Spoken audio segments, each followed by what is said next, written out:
a duniya. Wuya TV gaskiya tsirararta. Wuya TV gaskiya tsirararta. Ku danna mana subscribe, kana ku danna alamar ƙararrawa ta yanda za a dinga sanar da ku da zarar mun ɗora sabbin shirye-shiryen. Wuya TV. A duniya babu shakka Hausa suka ce inda ranka ka sha kallo, kuma haka in dai kana duniya ba abin da ba za ka gani ba. Fim ɗin a duniya na 53 ya babbaya da ƙura.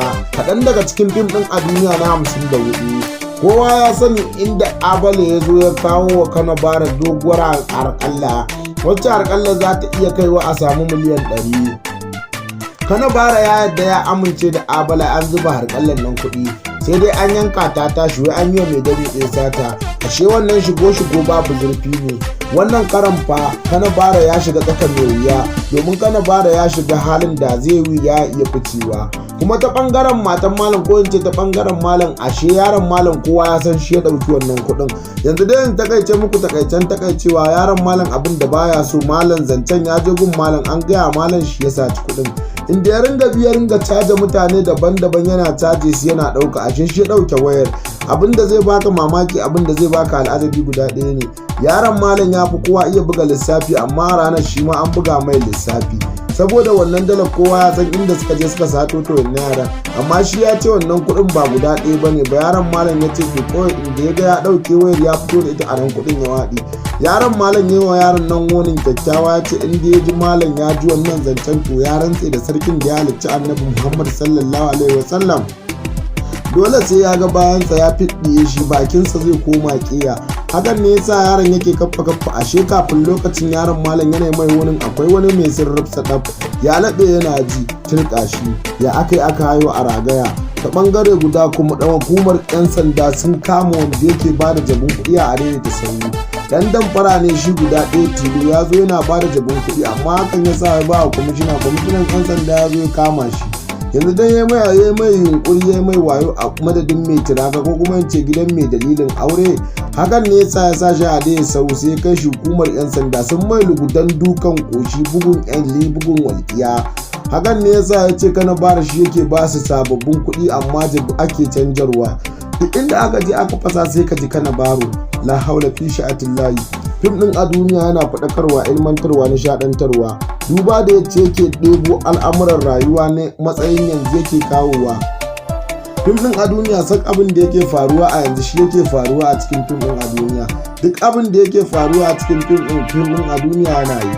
A ɓangaren Victor Currency ba su bari ba, da ɓangaren Fai, fim ɗin a duniya ilmantarwa, nishaɗantarwa, babu yaren da bai bari ba. Yana yin fulatanci, yana yin fulatanci, yana yin yarabanci, yana yin hausa.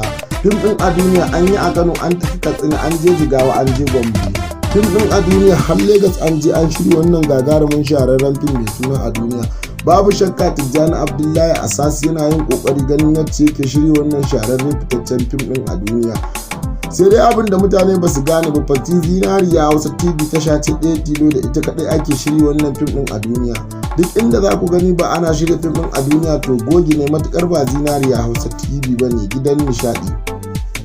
Turƙa shi ta ɓangaren kwa sai godiya ya ga sai godiya, sakamakon kiru ta jawo bau ya kama yarinyar da yake tunanin ta mai bidiyo ko kuma ta ɗauki. A nan ya ɗauko waya ya sa aka kira wato daman kumarci kowa ya san shi ake kira da mayaƙi. Ma'ana dai mayaƙi baya rangwame baya afuwa, sai wa ake yi duka ɗauka. A gurin ne yasa aka kawo mutum biyu, daga lokacin da aka kawo mutum biyu ya sa ya mai walƙiya, ya ba da 100,000 amma kuma 100,000 ta zama ta kisa. Hakan ne yasa kowanne hankalinsa ya tashi ya gigice, ganin lokaci guda an kashe mutum ɗaya a gabansu. Kowanne lokaci shi ma zai iya zama babu shi a cikin fim ɗin.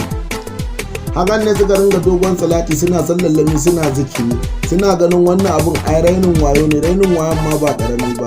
Dan menene abin da zai faru a fim sai a ce wai sai ya faru a gaske. Abin da ya sa kenan sai godiya ya tsaya ya nazari ya tunani cewa bidiyon yana nan, ita kuma ta kunce aiki, madadin su shiga filan B ana kokarin yadda za a kunto ta, aiki ya kuntu. La haula fi sha'atillahi. An yi da na sani a cikin fim ɗin a duniyan nan, ganin yadda suka bari ta shiga hannu. Fim ɗin a duniya yana ilmantarwa, nishaɗantarwa, faɗaka. yanzu dai sun koma gurin Kanabari domin neman taimako. Ta bangare guda kuma Abala kowa ya san ya baza komar kamo wanda ya sace wa abokinsa waya. To dai Abala ya nemi ya yi sirrif su ya nemi wanda ya sace wayar, ya yi mai bugun kyalli, bugun walƙiya, bugun yan raksilin. Allah sarki, abin da yake faruwa a zummar yanzu na halin bara dan adam haka ne yake faruwa. Matar da matan malam ta ɗebo yara ta kawo su aikatau, amma ya aikatan bai samu ba, ta bazo su titi tana neman na annabi.